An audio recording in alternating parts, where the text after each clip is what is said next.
Asian, Pacific, and Hawaiian Island artist. And today we are going to look at a fantastic artist that I have recently discovered. Their name is Maya Cruz Palileo. Maya is Filipino American. They were born in 1979 in Chicago, and they live and work in Brooklyn, New York. I have just a fantastic interview of Maya on video, and I want to start our session today with this interview. It's quite long. It's an American Masters PBS. Oh, actually, Laura, can I show this one? I have two videos. Okay.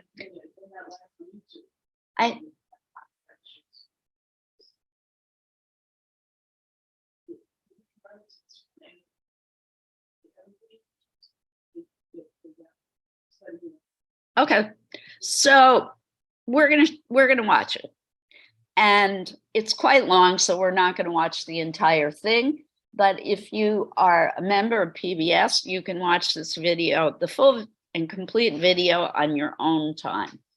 But Maya is really, really involved with their personal heritage, heavily influenced by stories told to them by their grandparents and ancestors, and photographs that they have seen, archival, anthropological photographs that they have seen and collected over the years. And you're going to hear directly from them in this video. So let's see if I can bring it up. I'm very excited by their work. Oh, not ready to share yet. Sorry about that. I have to go back to my desktop. Here it is. Oh, this is not the PBS one, so this is even better. This one is not so long.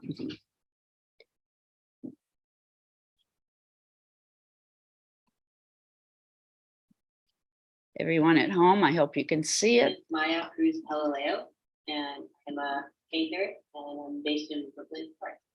A lot of the titles for my shows mostly come from letters that my grandmother wrote me. And at some point I had asked, when she was still alive, I asked her to start writing me her story, her life story.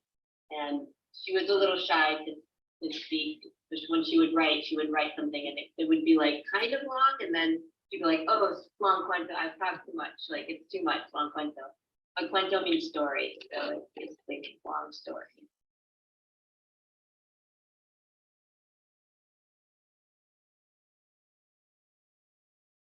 And so in the first conversation that I had when I first met him, it was sort of asking the question of what would you like to do if you didn't have to work like in a commercial gallery setting?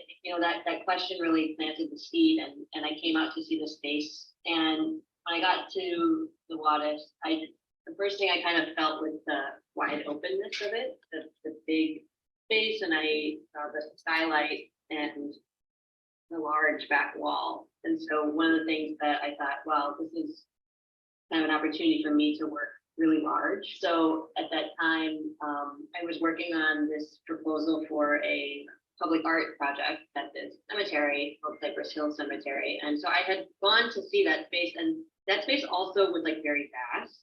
It just sort of like flashed of like, oh my gosh, all the lives that were lived.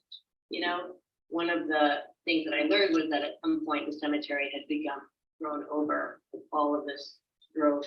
The flora and the fauna had begun to grow over all the graves.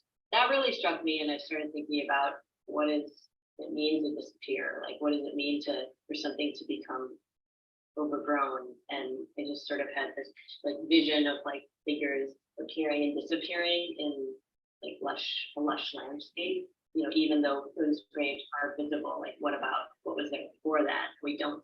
And so thinking about that, the seen and the unseen, like what's visible, not visible, and if it's not visible, how do we remember that we can't see?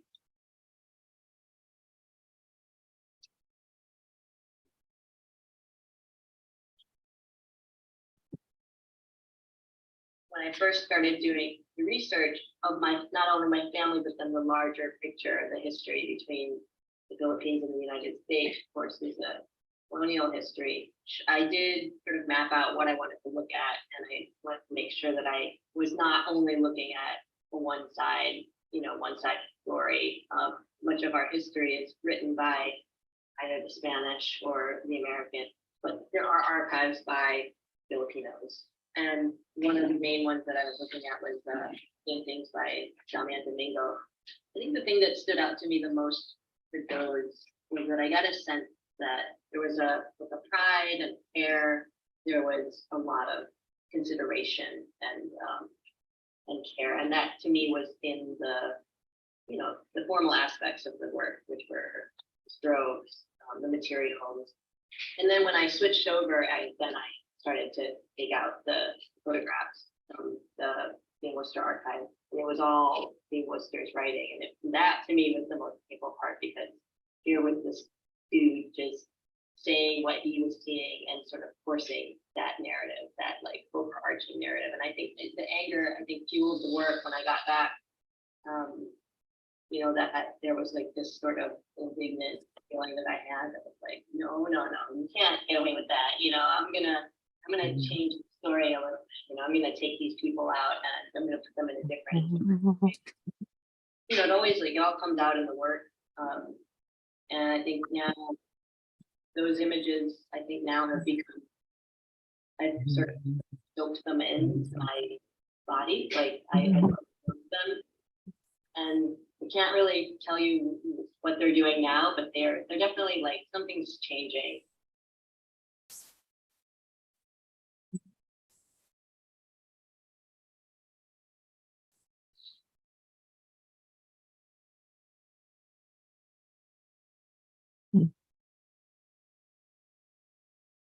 The wood sculptures were based on figures in paintings. So the one that this one that's standing, in the original painting, the painting is called Love Letter, and the figure is holding a letter and kind of like looking up. The viewer can't read what the letter says, but we can see the reaction of the figure. And then the other figure comes from a painting it's a bust, and it's of a figure holding paper and a pencil in the other hand, and both of the figures are engaged with a blank paper or a blank book. For me, like those paintings had, in a way, like they contain a potential, and those figures in the painting had this sort of self-possession or knowledge, and with also like withholding and imagination and memory. And so the figures take up like the central space of the gallery of their lifetime, and they're surrounded by the painting. They're all part of one body or organism that makes up the show. A lot of the paintings, some of the paintings in the show are wash paint, and part of that process for me that I'm really intrigued by is the fluidity of it. There's a lot of like water imagery in the work, and that feels like that's a vehicle for what we can't see, but that remains in our very longer than one lifetime memory. And I think there is something about color that contains sort of that strand of that long.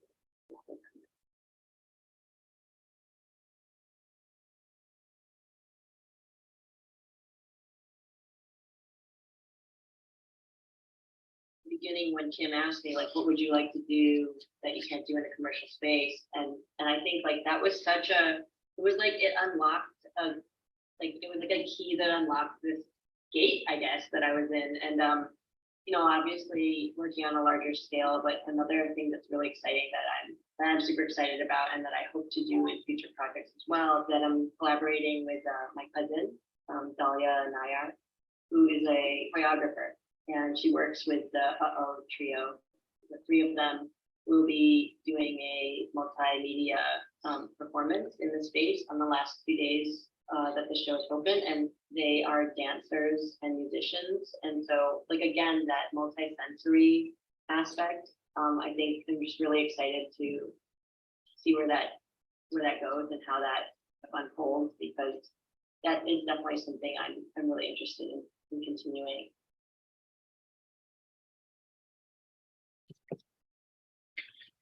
Okay, so obviously this show is over. But I think from the video, I'm hoping at least you got a sense of who this artist is and what she's trying to, or what they are trying to convey. Oh, I forgot to turn the video off. Forgive me. I always seem to forget to do that.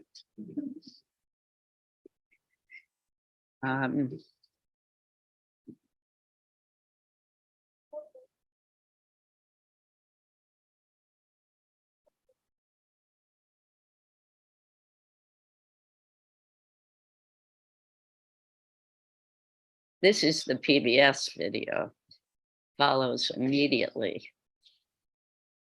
from that. Okay, wait, now I think I might have gotten out of Zoom. Oops. No, okay, good. I'm still here. And I do recommend, if you get a chance, American Masters, to see the movie about Maya Cruz Palileo on American Masters. It's really exceptional, but that's either 30 to 60 minutes long, and it's quite wonderful. So let's quickly look at a slideshow of her work, and then I'm going to give us our assignment for today. And I just predict you're going to do wonderful work inspired by what they do. For those of you who might be wondering why I'm using plural pronouns for Maya, Maya is a transgender artist who chooses to use the pronouns they, them, and their.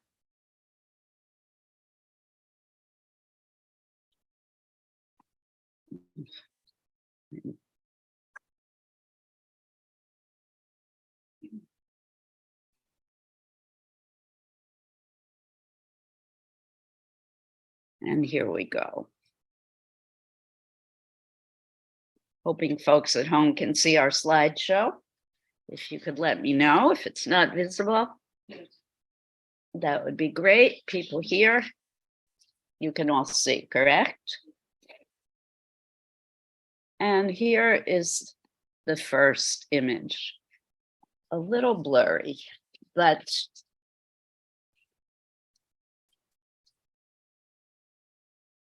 so Maya was born in 1979 in Chicago. She now lives and works in Brooklyn, New York. And Maya is a multidisciplinary artist whose paintings, installations, sculptures, and drawings navigate themes of migration and the permeable concept of home. And Maya is influenced by the oral history of their family's arrival in the United States from the Philippines, as well as the history between the two countries. Maya mentioned she likes to paint in the media gouache. Gouache is a kind of watercolor paint.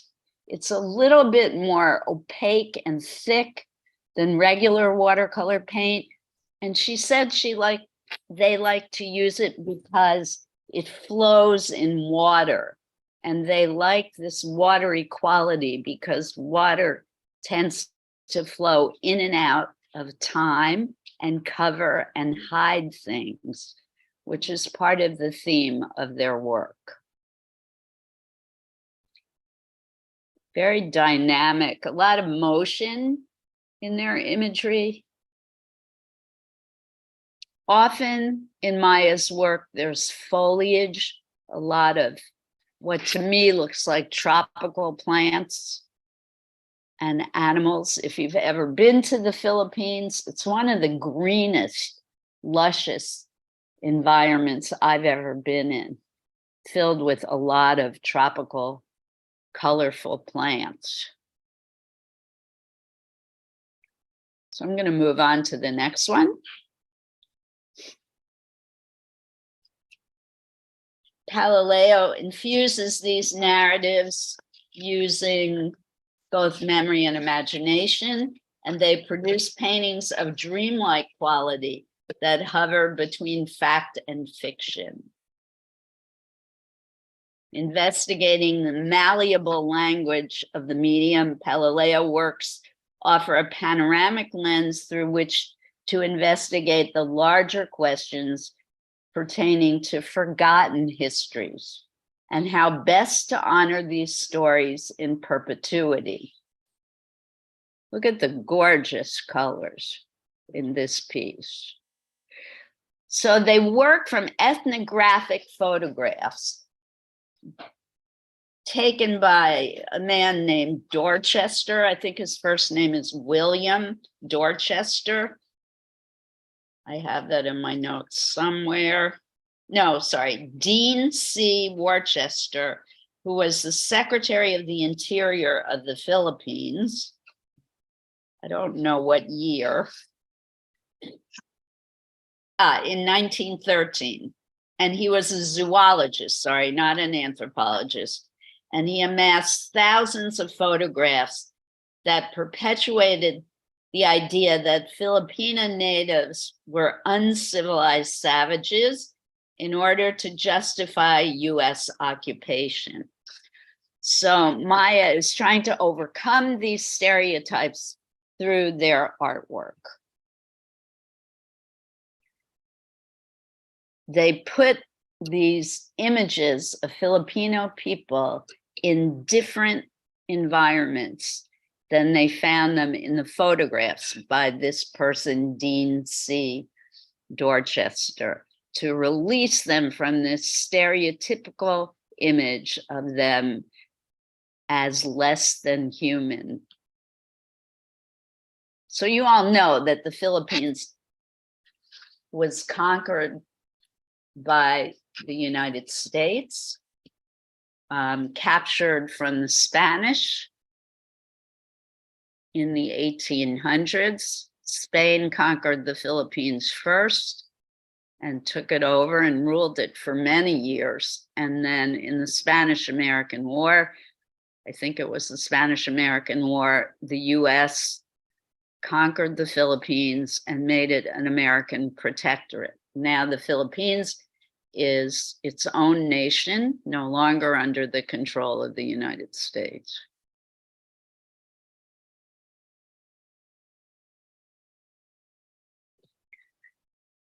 Not sure about this one, but I think this one is more a contemporary painting of family and friends. Less about the past, but I could be wrong. Again, it's so pixelated, it's really difficult to see accurately.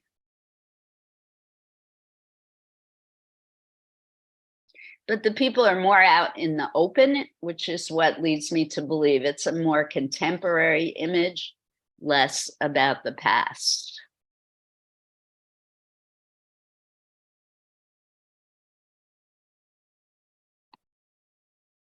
This is one of my favorites.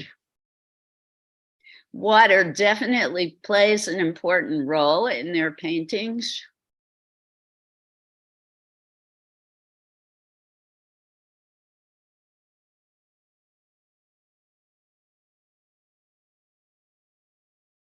As always, if you have any thoughts or feelings or comments about the artist's work, please feel free to share. Maya received a Master of Fine Arts in Sculpture from Brooklyn College, City University of New York in 2008, and a Bachelor of Art in Studio Art from Mount Holyoke College in 2001. She's had solo exhibitions all over the United States, and her work is in collections all over the world.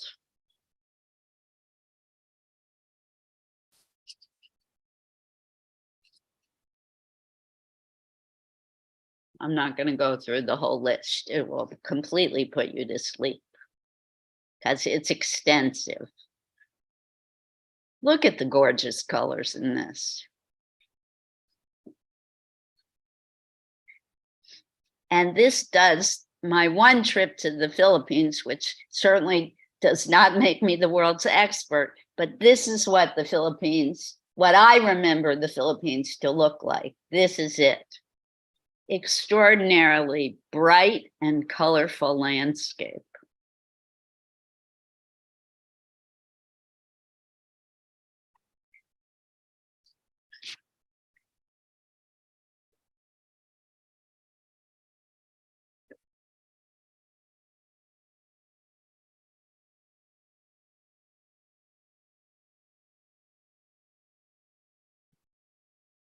So I think this one is more from her series of historic ancestor pieces.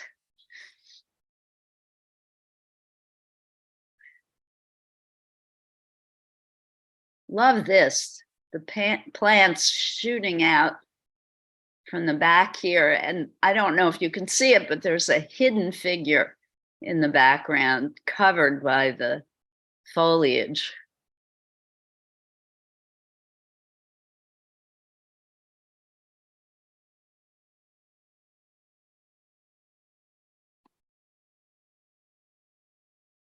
This too is one based on one of the ethnographic pictures that they find so disturbing and inauthentic about the history of the Filipino people.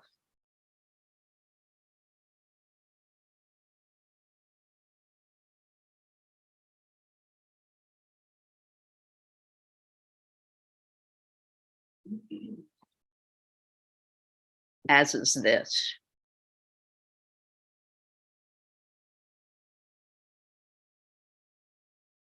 This one puts in a big appearance in the American Masters PBS video.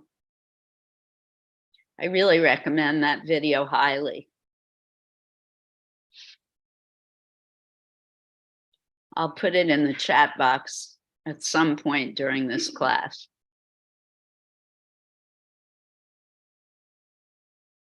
I like the busy quality to her composition.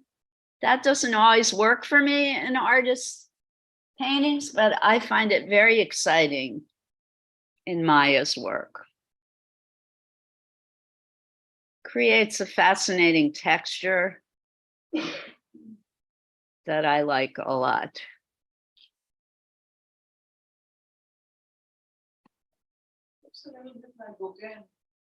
A lot like Gauguin. Yeah.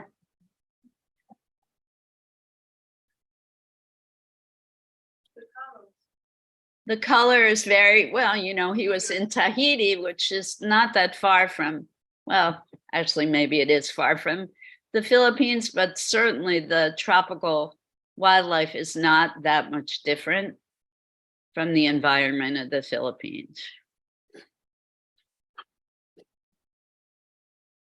I love, do you see the reflection of the faces in the water here? I think that's so beautiful.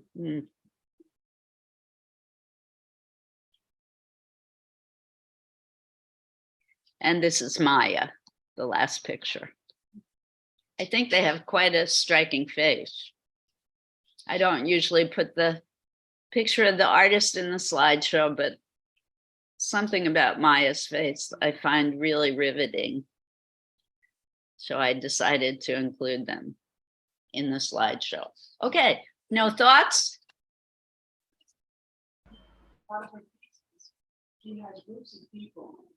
Yes. For work and seeing it now, it reminds me somewhat. Oh, I'm sorry, Robin. Laura is speaking. I'm going to call on you next. Go ahead, Laura. Fact that they are transgender, it makes great volumes to the acceptance of the defending friends, which is volumes, right?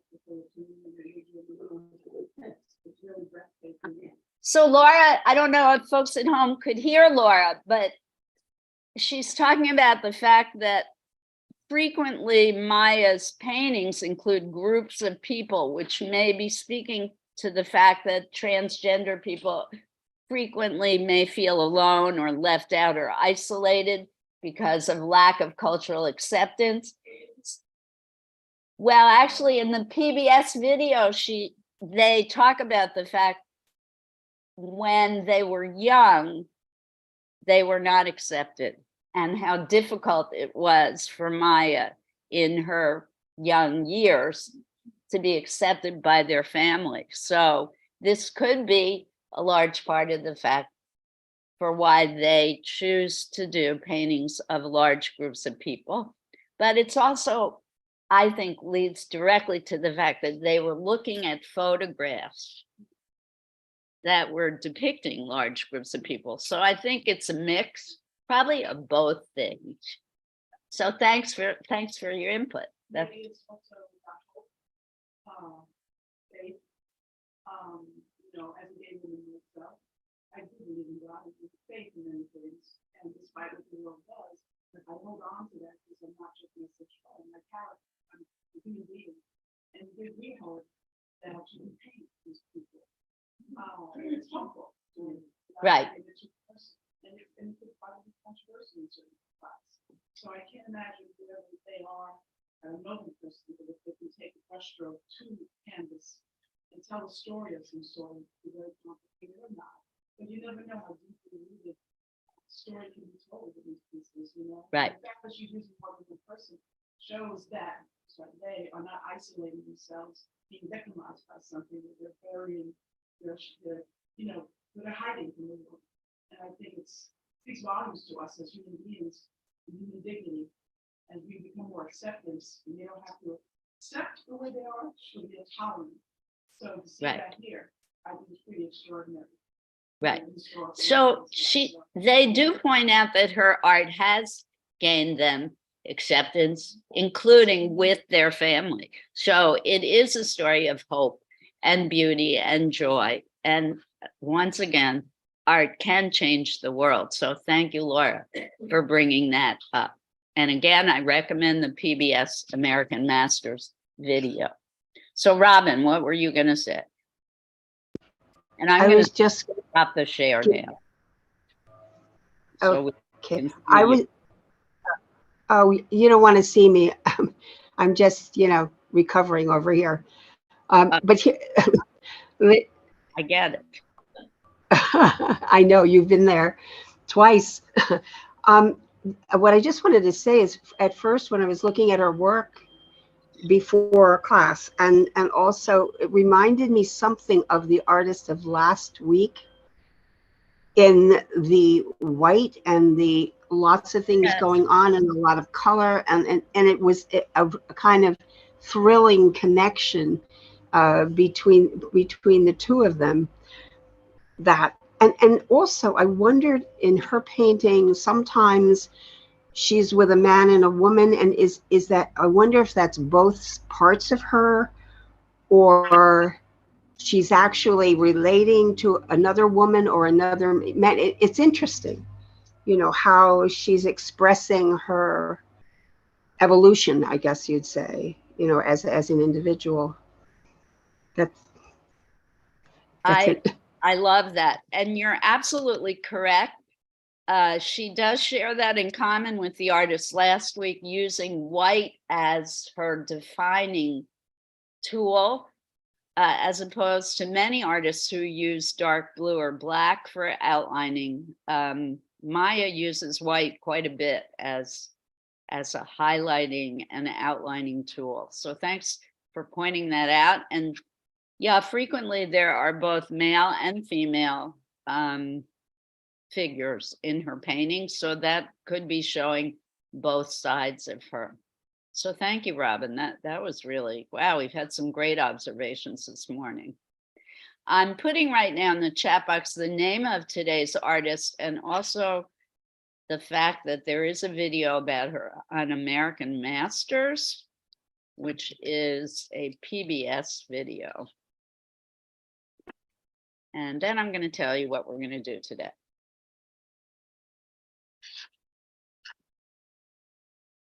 And I think you can see them on the PBS website.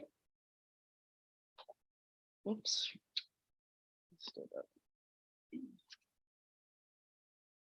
Did I send it?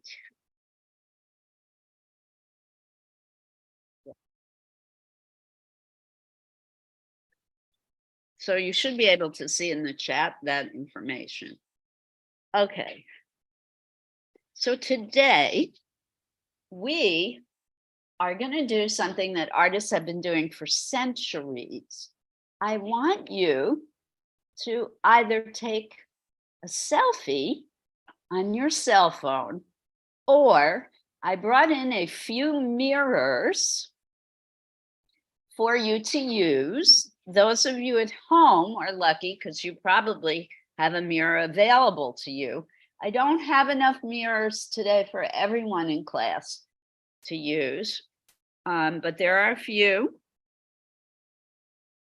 Or if you have a photo of yourself that you want to work from, I want you to do a self-portrait, because so much of Maya's work is involved with their self and learning about their identity. I want you to think about your face as an object. Your face is an oval like anyone's face.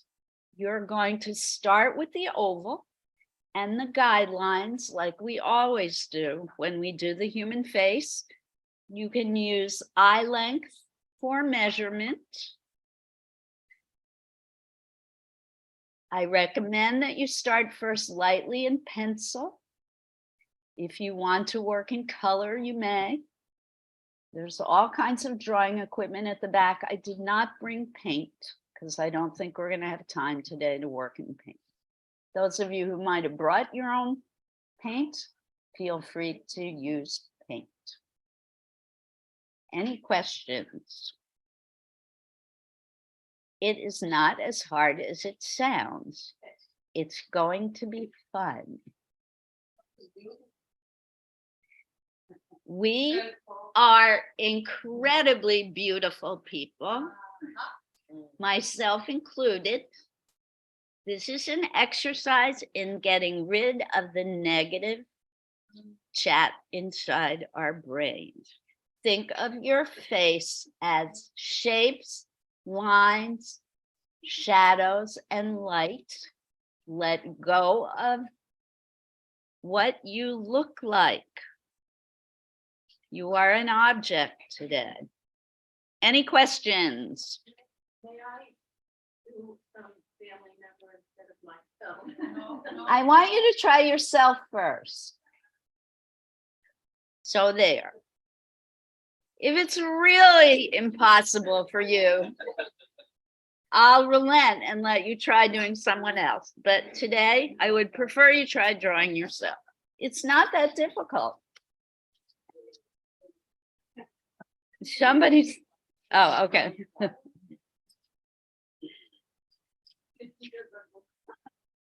Have at it.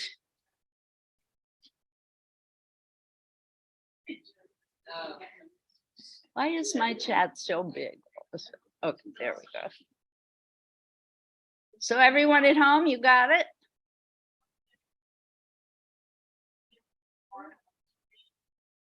No, people are doing self-portraits. We don't need a piece of art on this.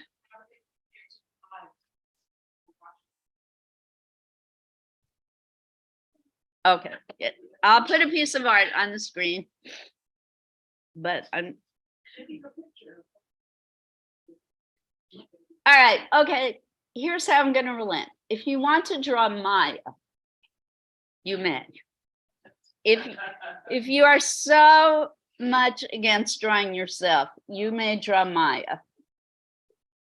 I'm going to take her off the slideshow. Maybe I have her in here. I'm going to take they off the slideshow. Forgive me, Maya, for using the wrong pronoun. No.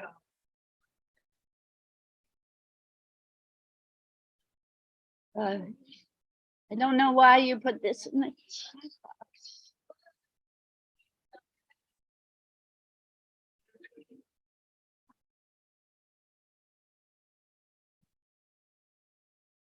So how do I drag this off onto?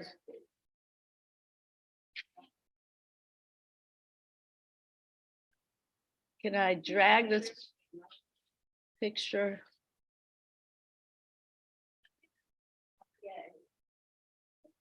Our use of color is extraordinary. Wasn't it great? I was watching as I was at home painting. No, that didn't work. Share the screen. Well, now I seem to have completely lost the picture. Hey, there. Can't take me anywhere.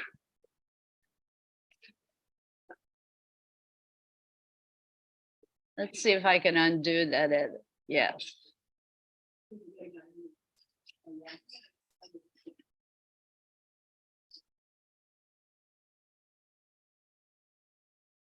For folks at home, I'm trying to get Maya's face back on the screen for you.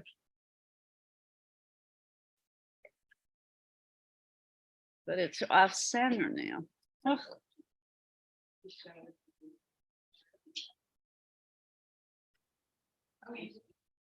There we go. Little blurry, but there they are. You're welcome.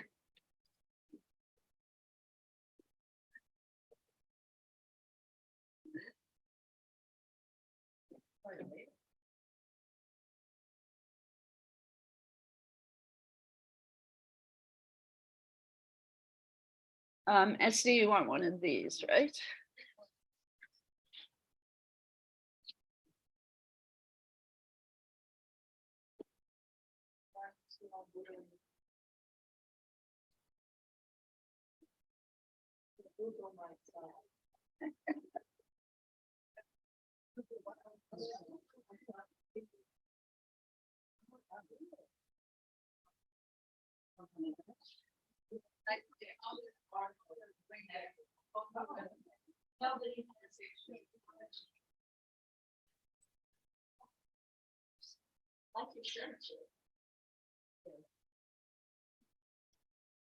Actually,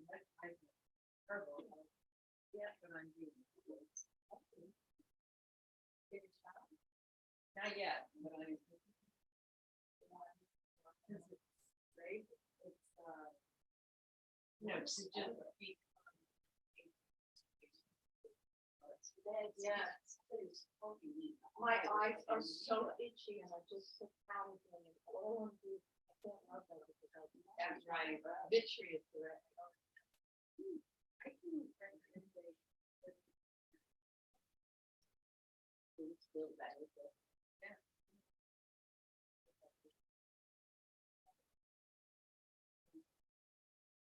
And yeah, it sometimes you just have to do the one thing. Here. There are you should know how to take.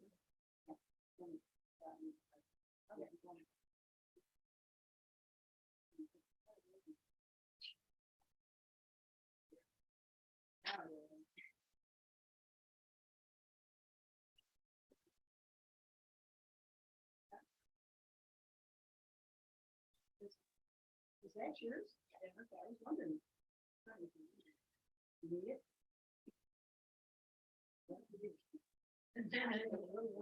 My drawing.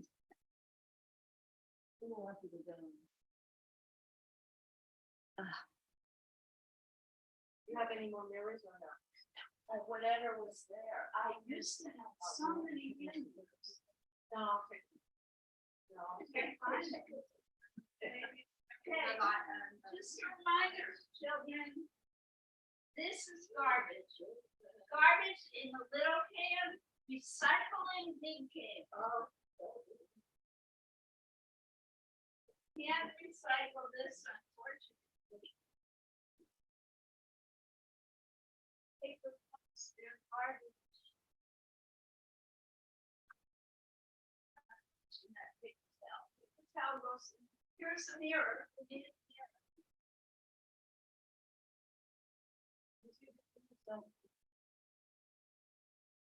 It's always better to drop them.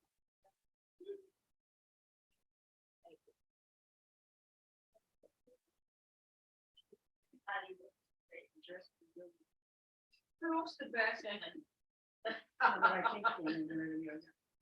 The Paris got them all. They're on their own.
It's interesting when I think they got their master's degree in 2008, and I think, wow, that's so recent. It's not that recent. When she graduated.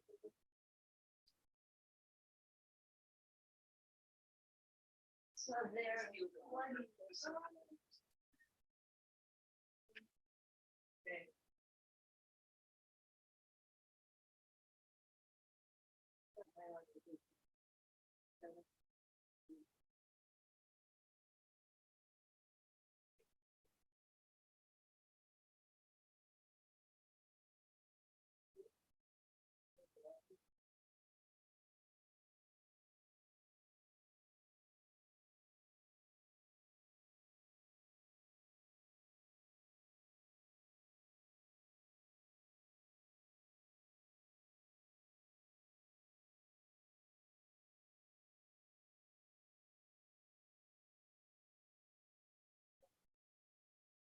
go.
Oh my God.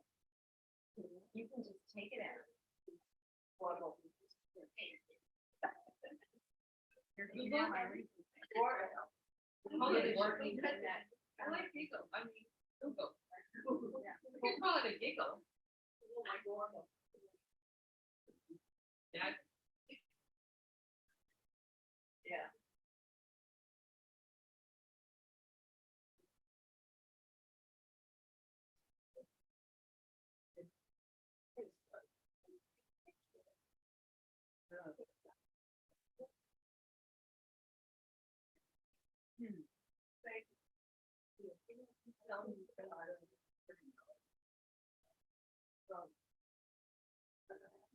I know.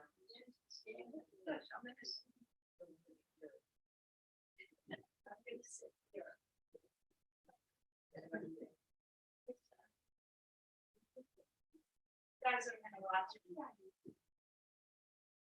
Watch. So the eye has to be part.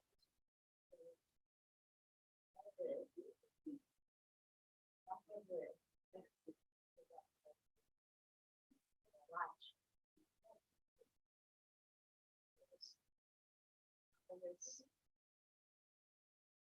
So low.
So that's what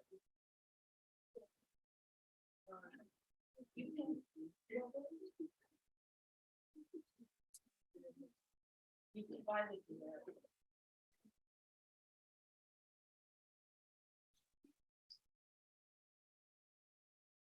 Yes, then you.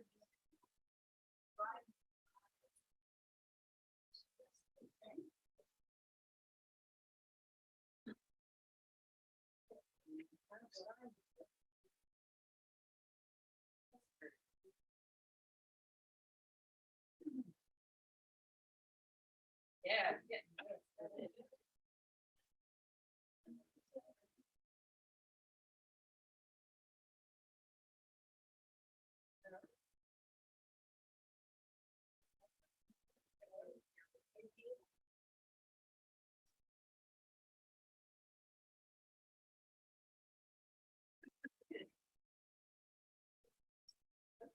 Oh.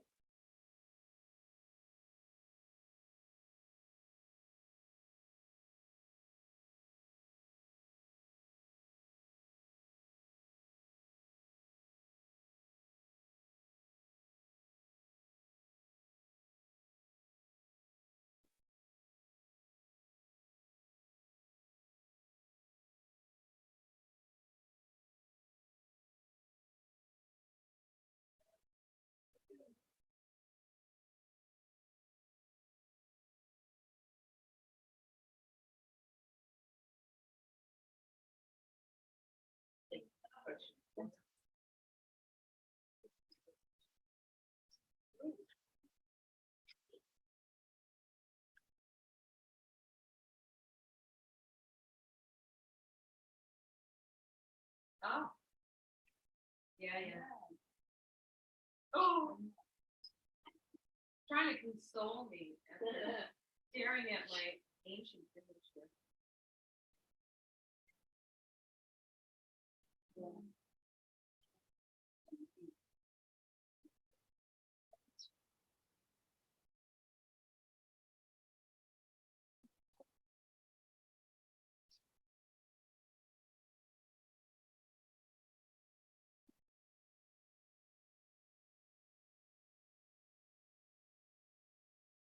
Where? And Southwood. All the mirrors are used. With a selfie.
Okay. No, I just started. I know that. Yeah.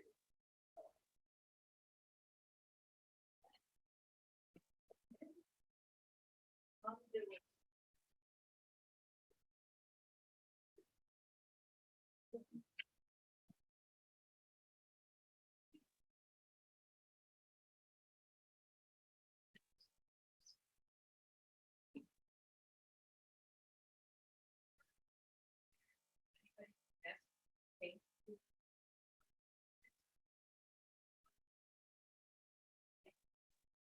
Yeah, I don't know.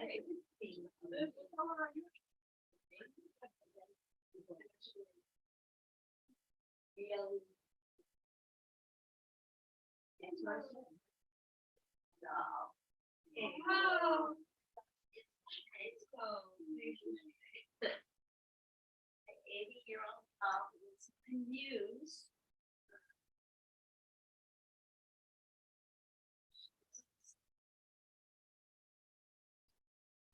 Right. Yeah.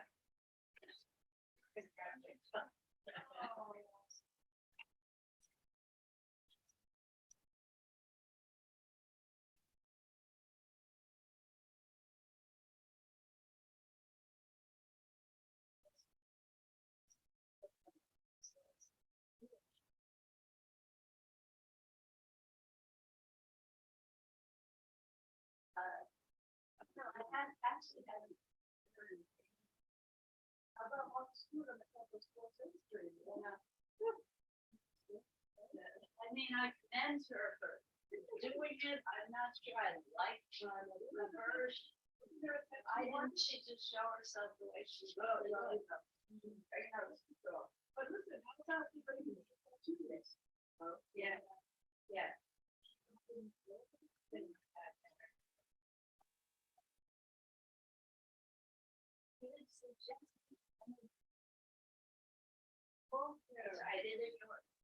I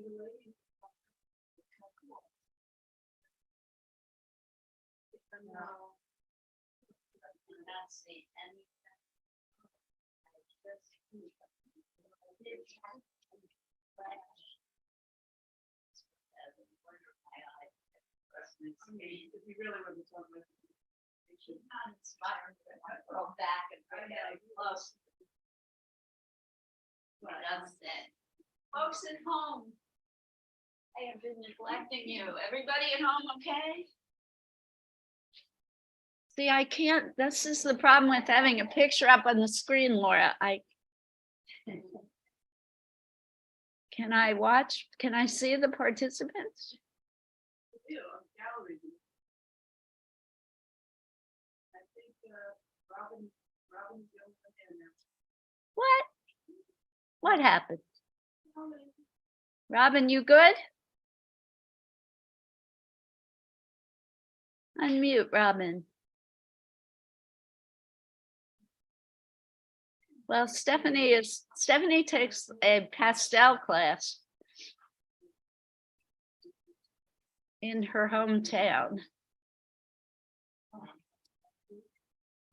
Oh, we still have plenty of time to work.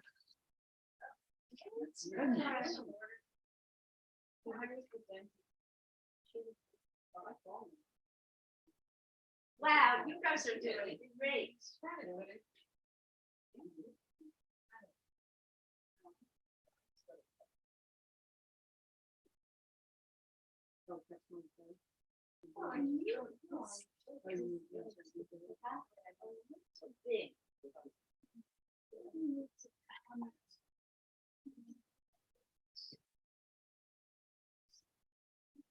Here.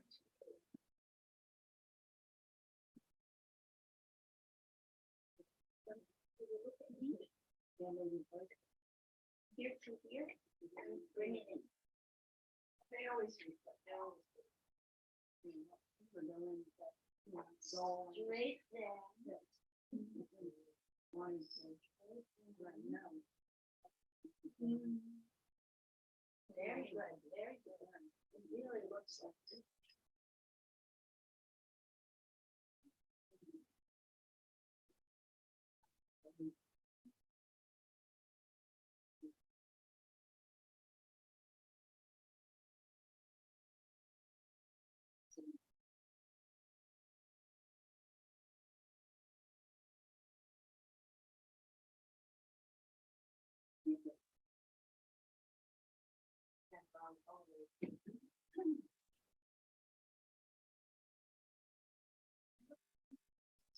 Shade. Anybody want me to do a demo? No, I want you to go.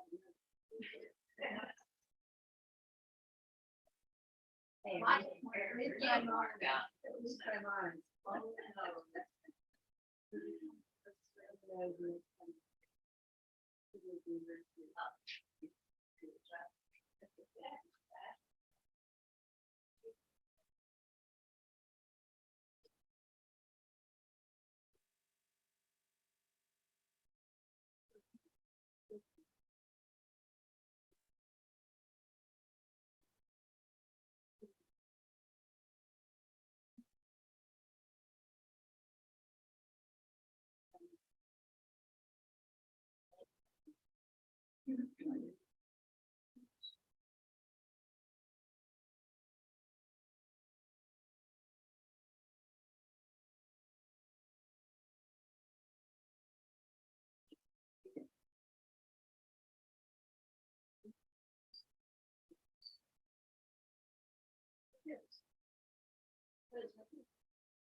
Oh, I don't know.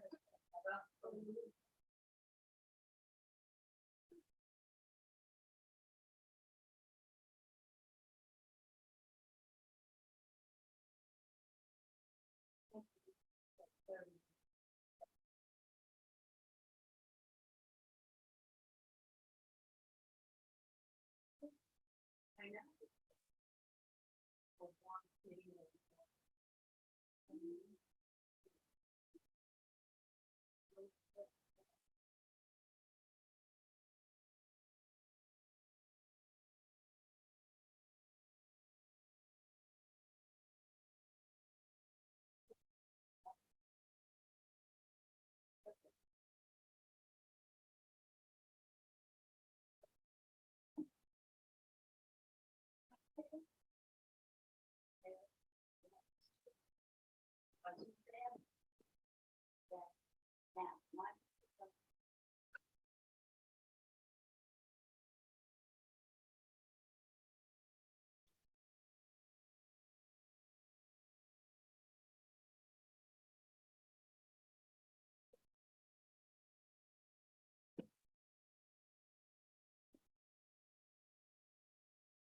know.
Everybody's jaw.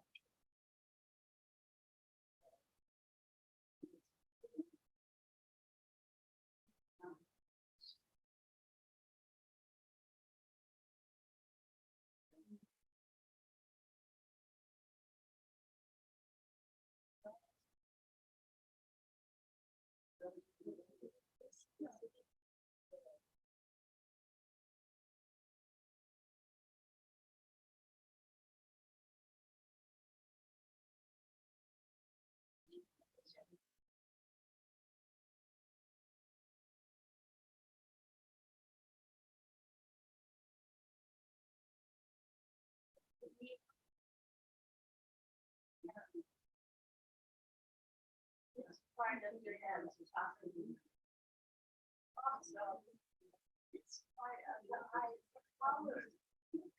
And what would a color be? It's part of its color, not like what color in your eyes. Look at that one. Yeah, so it's light. Color it in. It's the side of the pencil. You color it in.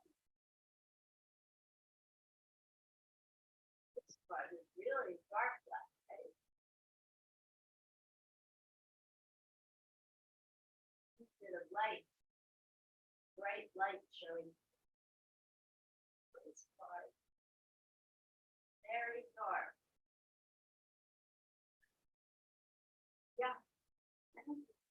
Well, Look at the photograph on the screen, Lisa, look at Maya's eyes, see how dark?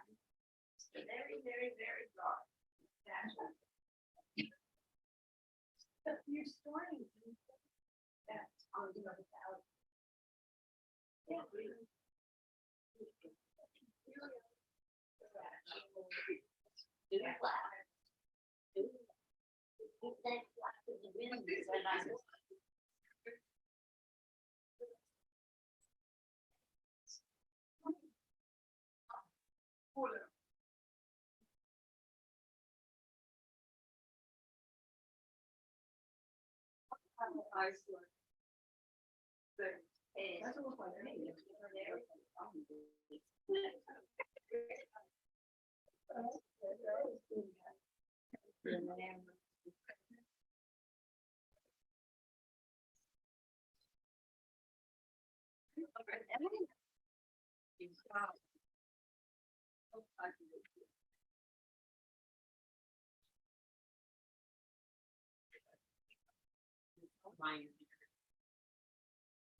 Yeah.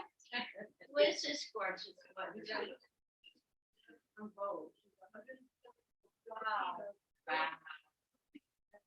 Yeah, look at that. I want to grow up to be her. Yeah.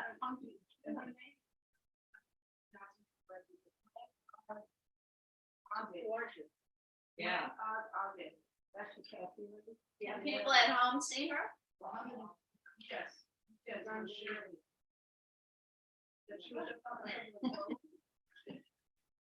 Wait, what if Robin's drawing Maya?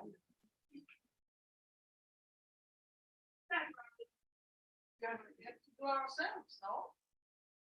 At the very last minute, I relented and said. Really? You weren't listening. You were listening. Can hear. Oh, look at me.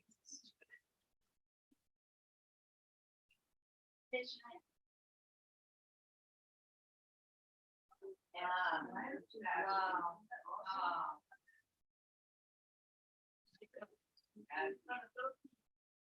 Yeah, she's very beautiful. I want to be.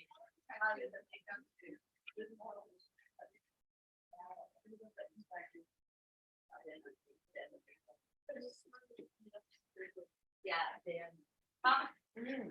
Fantastic. Robin, did you need the image of Maya? Sorry, please apologize, Robin. No.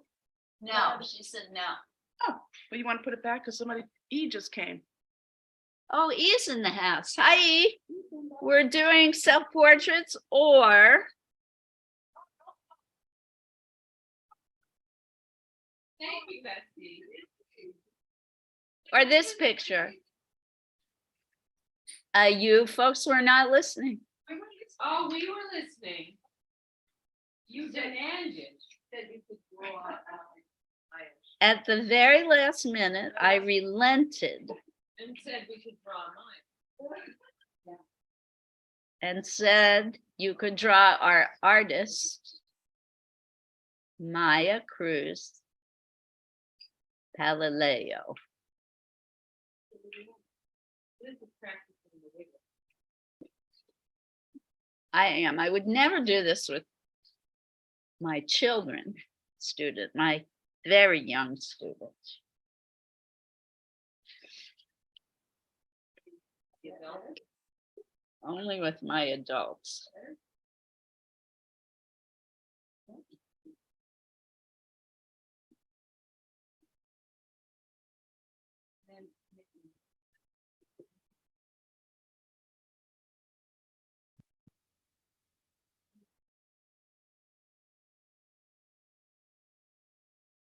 So welcome.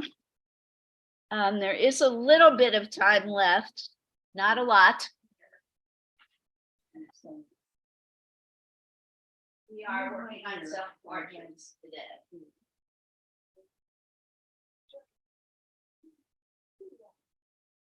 Little, I wouldn't stress it out, it's a great thing. But, the shadow.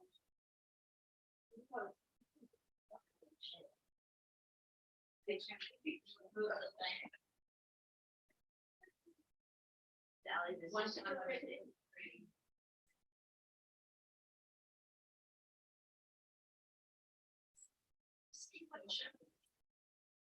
So pale. Sorry.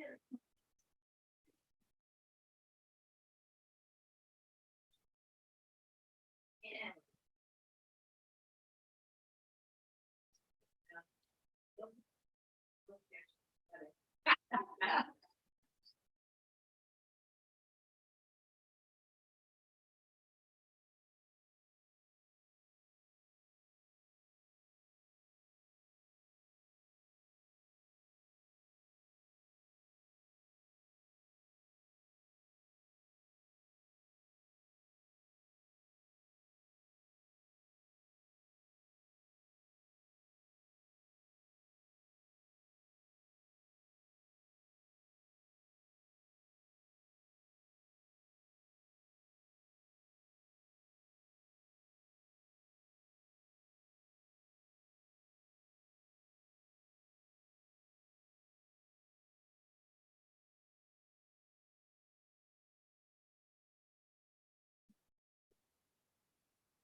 I do, but it's really, I lost it.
that.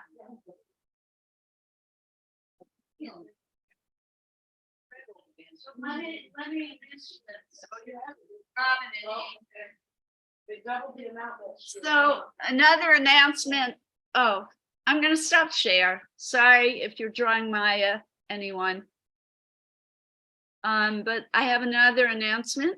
I should have made this at the beginning. But I can do this one again next week. The library is sponsoring a banned books readathon on Saturday, June 17th from 11 a.m. to 4 p.m. And I am proud to announce that I'm going to be one of the readers. I'm going to be reading from a banned book. So I'm really excited. I'm sorry. No, I hope I'm going to be reading from The Bluest Eye by Toni Morrison. It is, believe it or not, The Bluest Eye by Toni Morrison is banned.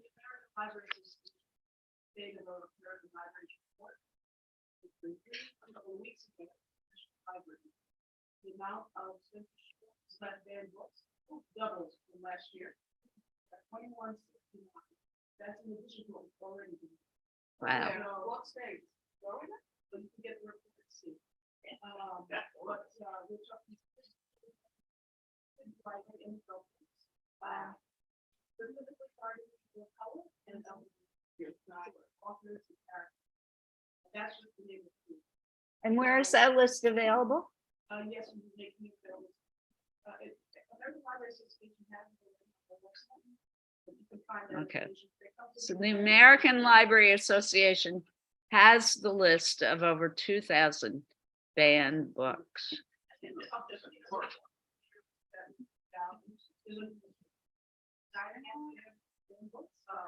Very proactive. You must be a logos in the bottom of the flyer. And if you have any questions for me. Otherwise, You can contact Laura if you have any questions about this event. She's organizing it. This guy, that's really Morrison, list. Mine's the men on the list. I mean, there's so many. I put them in the list. It's mine, five. So. That means. Right. Right. It's hard to believe that in 2023 books are being banned. You know what? It was in the 70s.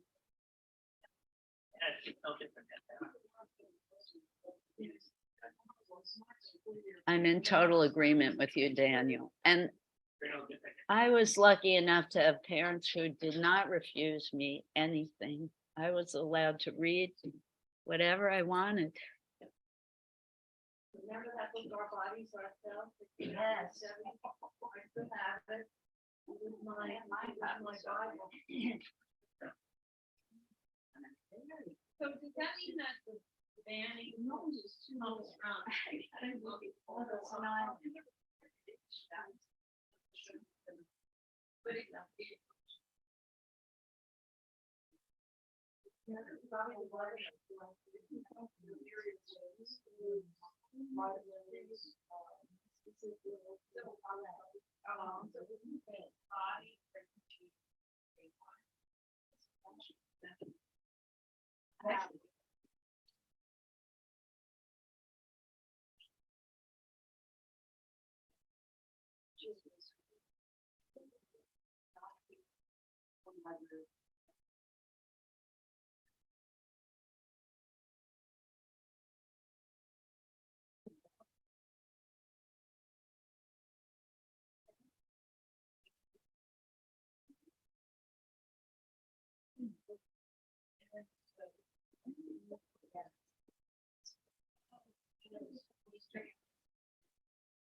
How much? Yeah, I'm still. And somebody else.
Right.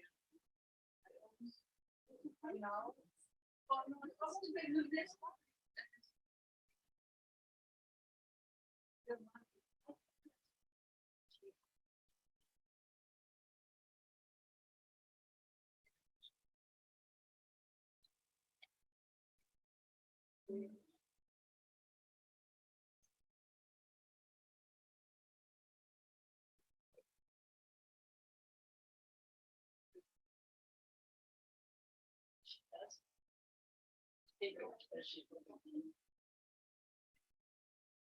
What happens in the picture? All right, so I am interrupting class to make this special announcement. Mika, we are making a party for you to say goodbye. No, don't say that. As we have been worried that you might not be able to any classes, we're so busy packing to go back home. So we have a cake and there is pizza that is about to arrive. Invite everyone to the back table where we have a cake and some snacks and pizza coming soon. So everybody head back. I'm gonna tell people at home what we're doing. Let's dig in, and you can bring your food back and continue drawing at your seats if you like, or you can congregate around the table. Hey, Mika, we are gonna miss you, but there's something in your new venture and I think son, I know that it's so very long. We love you and it's She's still coming with you. yeah, you know you're gonna come to all the classes you can in the next few weeks. Yes, but we're doing this to make sure. What?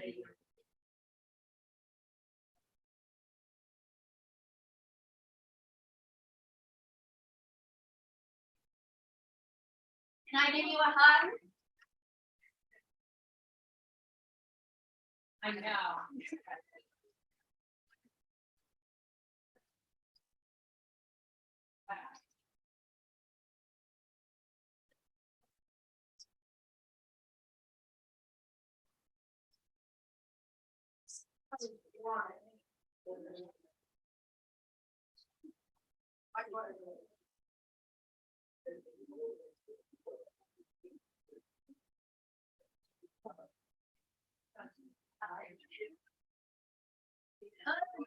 Just arrived. Let me tell folks at home. So folks at home, sorry, we are about to begin our party. I wish you could be here. All the best, Mika. Wish we had more time to get to know each other. Good luck. She says, thank you, Robin.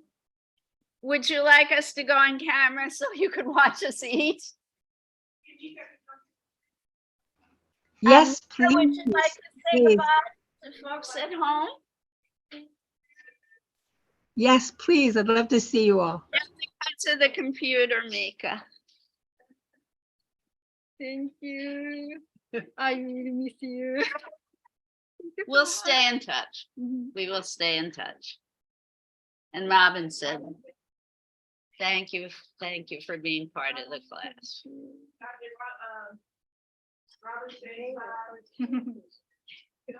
All right. Thank you, Mika. So I think there's a standing invitation to go to Japan. And Robin, I'm not saying goodbye. You're welcome to keep drawing. I don't think we're going to have sharing time today, unfortunately, but please, anyone at home, you have my email address. Please send me JPEGs. If you're still with us, please send me JPEGs. And next week will be our final class celebrating Asian and Pacific and Hawaiian American island artists. And I promise it's going to be a great class. Fantastic. Thank you. See you next time. Robin, I hope you had a successful class. I saw you drawing diligently. I wish you were here with us. All right, take care. Take care. All